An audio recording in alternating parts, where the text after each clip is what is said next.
National Nutrition Natural Health Reviews. 3 minutes of the latest naturopathic info with Canada's leading nutrition experts. Watch, learn, and get healthy naturally.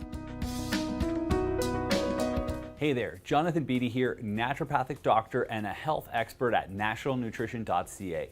Today I want to talk about a very serious condition known as a heart attack. If you are having a heart attack, please stop this video and call 911.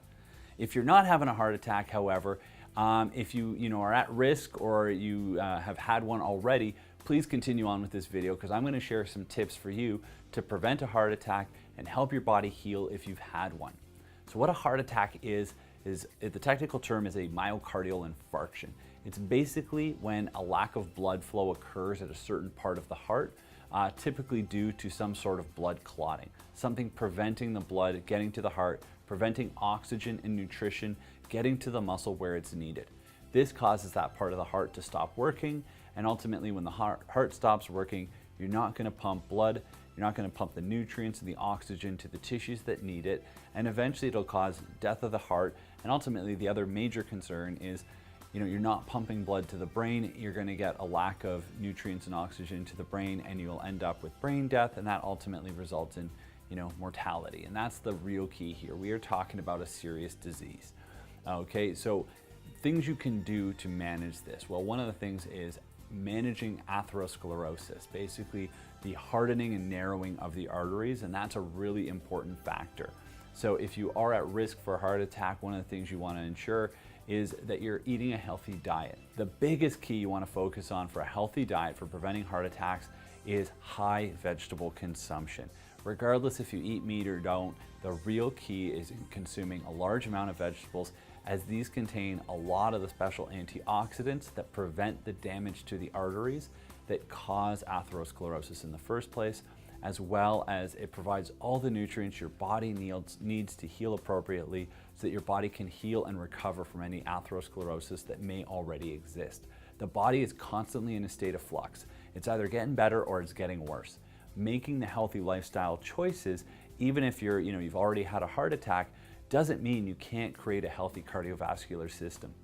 If you give your body the nutrients it needs to heal, if you give your body the time it needs to heal, and if you actually do the exercise to stimulate that healing, you can improve your cardiovascular function and actually reduce your long-term risk of having another heart attack if you've already had one. And then if you haven't, of course, all these behaviors are going to ensure that you never have to experience that. One of the things you're going to want to focus on if you're predisposed to a heart attack or you've already had one is something called coenzyme Q10.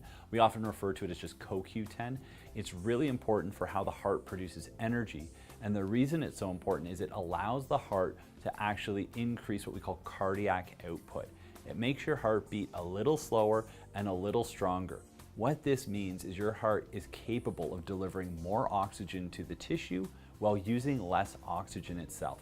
It becomes more efficient with its fuel and actually becomes more powerful. And that allows your body to survive times when blood flow to the heart is lower, and this can help reduce the chances of having a myocardial infarction or a heart attack. Other things you'll want to focus on, making sure you get a high dose of omega-3s. Your omega-3 fatty acids are very important anti-inflammatories. They also help by preventing the blood from being sticky and forming clots that can then create the blockages that lead to a heart attack. So that's something else you'll want to focus on in your diet. And then vitamin C, lysine, and proline, as these three nutrients combine to help form the collagen that makes your arteries elastic. And it's that elasticity that allows, that prevents any type of blockage that can again lead to a heart attack. So if you've been diagnosed with congestive heart failure, that's a little different than having a myocardial infarction or a heart attack. Congestive heart failure is essentially your heart isn't healthy enough or strong enough to do its job adequately.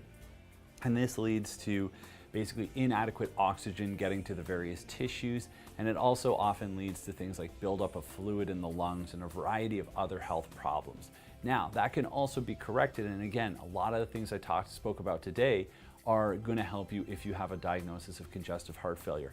Again, making sure you're exercising, making sure you're eating a lot of vegetables, and making sure you're managing inflammation are all effective ways of managing congestive heart failure. Now, How do you know if you're having a heart attack? If you have signs such as, sudden onset fatigue, one of the most common things reported is a feeling of dread, like something is very wrong.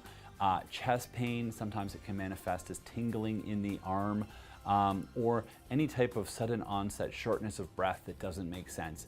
If you have these symptoms, when in doubt, go to the hospital, call 911. It's better to be evaluated and make sure that you're not having a heart attack than to sit there and live in denial, because a heart attack can go from mild to major very quickly, and that can result in death. And so it's better to get yourself evaluated. When in doubt, go to the ER, call 911, get yourself checked out, and ensure you're not having a heart attack. So any of those symptoms, if you at all have any question whether you think you're having a heart attack or not, right away call 911. They're not going to be upset with you for suspecting you had a heart attack and then they diagnose that you haven't. They're going to be very happy that you called for help. So if you're predisposed to a heart attack, or you've already had a heart attack yourself and you're looking at making some of the changes that are going to keep you from having another one or having one in the first place, I hope this video's helped. If you like this video, check out more on our channel, subscribe, and if you have any questions or comments, please post them below. And always remember, knowledge is health.